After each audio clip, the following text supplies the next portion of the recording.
Selamat pagi, saudara-saudari yang terkasih dalam Yesus Kristus, khususnya umat paroki Keluarga Kudus Baradatu. Pada tanggal 12 Oktober bulan ini, kami para imam Keuskupan Tanjung Karang mengadakan rekoleksi dan pertemuan bersama. Nah, di salah satu pertemuan itu membahas tentang sinode. Sinode tahun 2021 sampai 2023. Apakah itu sinode? Mungkin ada umat sekalian yang tidak mengerti atau belum tahu tentang apakah itu sinode. Sinode berasal dari bahasa Yunani sinodus, yang berarti sidang majelis. Sinode itu adalah sebuah pertemuan para uskup untuk memutuskan suatu keputusan penting dalam sebuah dokumen. Biasanya sebelum membuat sebuah dokumen, Bapak Paus mengumpulkan para uskup berbicara tentang situasi konkret umat yang terjadi pada saat tersebut, pada zaman tersebut. Namun sinode kali ini Bapak Uskup bukan hanya mengajak Bapak Paus bukan hanya mengajak para uskup untuk bersinode, melainkan Bapak Paus Fransiskus mengajak seluruh umat beriman untuk bersinode.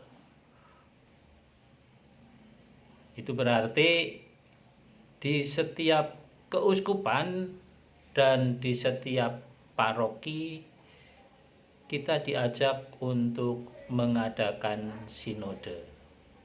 Nah, sinode dalam arti khusus ini kita akan mengawalinya dengan istilah prasinode keuskupan. Apakah tujuan dari prasinode keuskupan itu? Tujuan dari prasinode keuskupan itu adalah untuk mempersiapkan sintesis keuskupan melalui pertemuan umat beriman, sehingga pertemuan itu menciptakan kesempatan untuk mendengarkan dan berdialog. Nah, tema dari sinode kita adalah panggilan untuk berjalan bersama. Dari tema ini kita sudah mengetahui bahwa pola-pola pengajaran,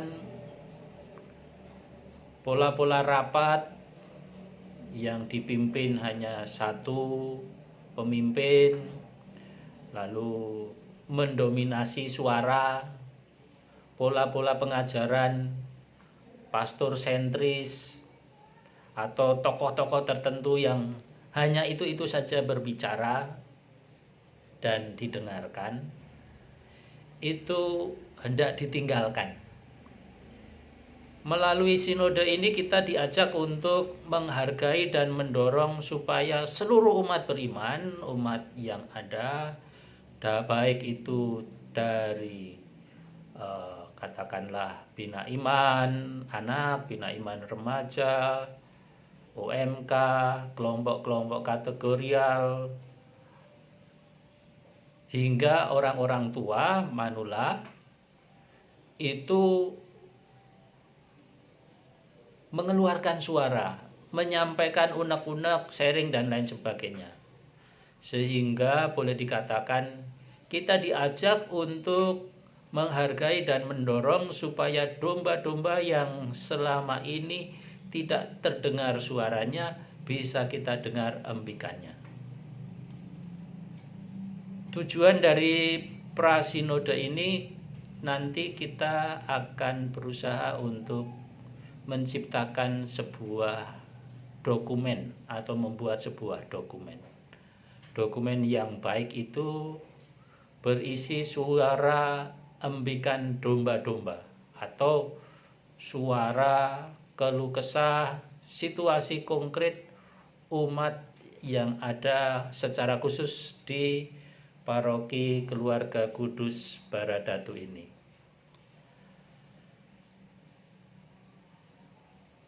Ini ada simbol dari sinode yang akan kita lakukan. Ada beberapa unsur penting dari simbol ini. Yang pertama, sebuah pohon besar, megah, penuh kebijaksanaan dan bercahaya yang mencapai langit.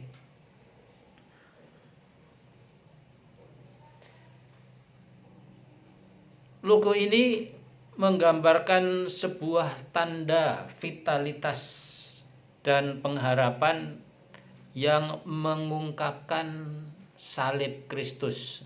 Gambarnya seperti salib.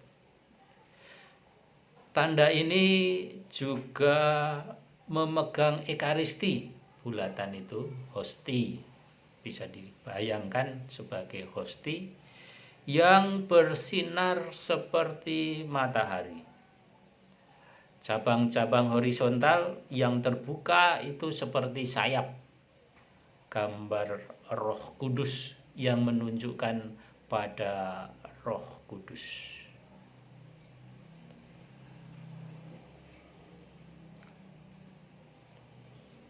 Logo ini juga menunjukkan bahwa umat Allah itu tidak statis. Ia terus bergerak, mengacu pada etimologi kata sinode itu sendiri, yaitu berjalan bersama. Perjalanan orang-orang dimulai dari pohon kehidupan, dan pohon ini menghembuskan dinamika umum yang sama kepada orang-orang yang menyatukan mereka. 15 siluet. Kita lihat ada gambar-gambar orang di situ. Ada anak kecil, ada orang tua, ada suster, ada Bapak Uskup, ada manula yang pakai tongkat, ada juga orang yang pakai kursi roda. Warna-warna orang yang ada gambarnya cerah.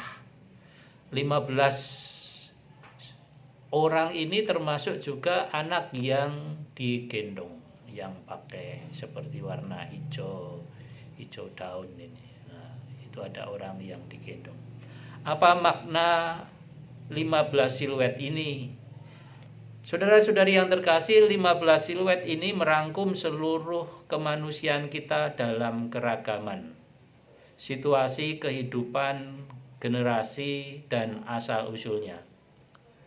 Aspek ini diperkuat oleh banyaknya warna-warna cerah yang merupakan tanda kegembiraan. Tidak ada hierarki di antara orang-orang ini. Semua berada pada pijakan yang sama, rata. Muda, tua, pria, wanita, remaja, anak-anak, kaum awam, kaum religius, orang tua, pasangan, lajang, sehat, cacat, uskup, biarawan, biarawati, tidak ada berada di depan. Mereka tidak berada di depan. tetapi di antara atau di tengah-tengah mereka. Maka sudah sewajarnya bahwa anak-anak kemudian remaja juga membuka jalan mengacu pada kata-kata Injil. Aku bersyukur kepadamu Bapa Tuhan langit dan bumi, karena semuanya itu Engkau sembunyikan bagi orang bijak dan orang pandai, tetapi Engkau nyatakan kepada orang kecil.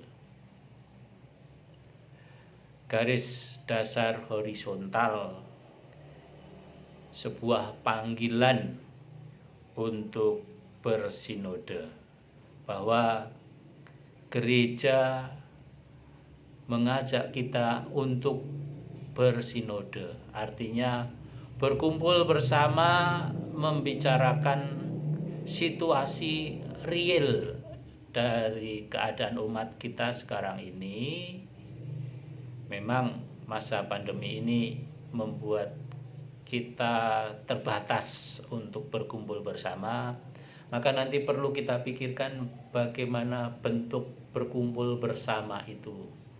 Nah, dari bentuk berkumpul bersama itu diharapkan ada suatu persekutuan, partisipasi dari seluruh umat yang ada, dan juga misinya membentuk sintesis seluruh kehidupan, dinamika, situasi konkret umat kita saat ini, dan itu diharapkan nanti menjadi sebuah dokumen yang bukan hanya berhenti pada sebuah dokumen, tetapi sungguh dapat bermanfaat atau kita terapkan dalam kehidupan sehari-hari. Saudara-saudari yang terkasih dalam Yesus Kristus, sinode yang akan memuncak pada bulan Oktober tahun 2023 itu telah dibuka dengan sebuah upacara pada tanggal 9 sampai 10 Oktober 2021 di Roma. Dan kita di tiap-tiap paroki diajak untuk mengadakan upacara pembukaan sinode keuskupan di tiap-tiap paroki di dalam perayaan-perayaan Ekaristi dan ibadat sabda, yaitu pada tanggal 17 Oktober 2021.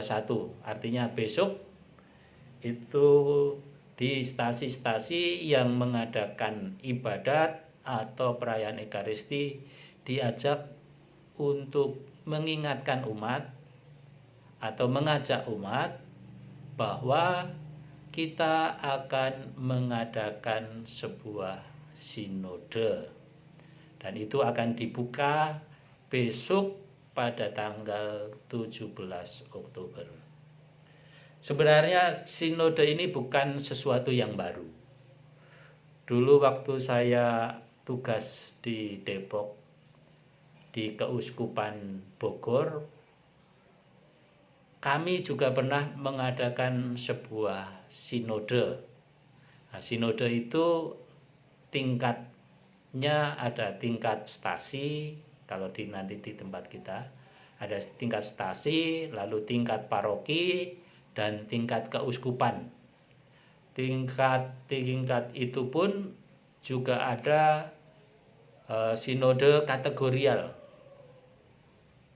Sinode untuk bina iman, untuk kelompok-kelompok OMK, kelompok misdinar, SSV, prodiakon, dan lain sebagainya. Itu mengadakan suatu pertemuan, lalu sharing, menjawab pertanyaan-pertanyaan sebagai pertanyaan panduan yang akan disampaikan kemudian. Pertanyaan itu seperti apa, ya kita menunggu saja. Jadi demikian sebenarnya. Sebuah sinode adalah sebuah pertemuan umat beriman yang awalnya sebenarnya pertemuan para uskup, tetapi dalam perkembangan selanjutnya pertemuan ini bukan hanya pertemuan para uskup, melainkan pertemuan umat beriman. Nah, dari pertemuan umat beriman yang berbicara tentang situasi aktual keadaan umat pada saat tersebut, pada saat ini, nanti kemudian merumuskan dari situasi aktual itu akan dirumuskan sebuah dokumen. Nah, karena itu sebelum mengadakan sinode tingkat dunia, kita akan mengadakan sinode tingkat keuskupan. Tapi sebelum mengadakan sinode tingkat keuskupan, juga akan diadakan sinode tingkat paroki. Dan sebelum diadakan tingkat paroki, juga akan diadakan sinode tingkat stasi serta tingkat umat kategorial, entah itu OMK, Misdinar, SSV, WKRI, dan lain sebagainya. Nah, maka ada yang disebut prasinode. Adapun agenda prasinode universal Keuskupan Tanjung Karang seperti yang ada di layar ini, yaitu tanggal 12 sudah diadakan pertemuan bersama para romo, antara lain berbicara tentang sosialisasi sinode universal, di mana sosialisasi itu disampaikan oleh tim prasinode keuskupan. Lalu tanggal 16 hari ini sebenarnya kita diminta untuk mengajukan 2 umat paroki yang akan menjadi penghubung ke tim prasinode keuskupan. Nah, mungkin ada umat yang bersedia untuk menjadi tim prasinode keuskupan penghubung, artinya kalau ada keputusan-keputusan penting dari prasinode keuskupan nanti akan disampaikan kepada 2 umat ini, lalu 2 umat yang telah dipilih ini nanti menyampaikan hal-hal yang penting tersebut kepada pastor paroki, pada kami, lalu untuk ditindaklanjuti bersama. Lalu agenda berikutnya besok pada tanggal 17 Oktober kita akan mengadakan pembukaan prasinode keuskupan. Misa-misa di paroki, ibadat-ibadat di stasi besok diintensikan khusus untuk pembukaan sinode. Nanti akan kami sampaikan kurang lebih tata perayaannya seperti apa. Lalu tanggal 26 Oktober kita akan mengadakan pertemuan bersama utusan tiap paroki, 2 kelompok kategorial yang akan dihubungi oleh 2 tim prasinode keuskupan, yaitu berisi tentang sosialisasi dan penyampaian hal-hal yang praktis. Lalu selama bulan Oktober dan November kita akan mengadakan sosialisasi dan pembentukan tim prasinode di paroki. Nanti pastor paroki, saya bersama tim prasinode paroki yang akan bertugas. Lalu bulan November sampai Januari memanfaatkan masa-masa Advent juga kita akan mengadakan prasinode paroki. Pelaksanaannya itu pada saat Advent untuk lingkungan, untuk stasi-stasi, pelaksanaan untuk kelompok kategorial itu November, dan tim prasinode paroki nanti akan merangkum hasil prasinode paroki. Akhir bulan Januari tim Prasinode Paroki menyerahkan rangkuman ini ke tim Prasinode Keuskupan. Februari akan menyusun dan merangkum hasil dari paroki, yaitu tim Prasinode Keuskupan, dan tanggal 29 Maret tim Prasinode Keuskupan akan kembali berkumpul supaya bulan April dapat menyerahkan hasil Prasinode Keuskupan itu ke KWI. Intinya apa? Intinya kita akan diajak untuk mengadakan prasinode, yaitu berkumpul bersama membicarakan suatu tema, suatu topik yang berkaitan dengan situasi konkret umat kita pada saat ini. Nah, dari kumpul-kumpul itu dan sharing bersama dengan menjawab pertanyaan-pertanyaan yang akan diajukan oleh tim Prasinode Keuskupan, nanti kemudian dari tim Prasinode Paroki akan menyusun rangkuman dari hasil pembicaraan dari masing-masing kelompok yang mengadakan sinode itu tadi. Terima kasih saudara-saudari yang terkasih. Memang ini tidak mudah, tapi dengan berkat Allah kita akan mencoba berjalan di tengah-tengah situasi pandemi ini. Memang kita akan melihat bagaimana cara yang terbaik untuk berkumpul bersama mengadakan sinode ini. Semoga kita dapat bersinode, semoga pandemi ini tidak menghalangi kita untuk bersinode. Salam sejahtera, semoga kita semua senantiasa diberkati dalam keadaan sehat walafiat. Tuhan memberkati.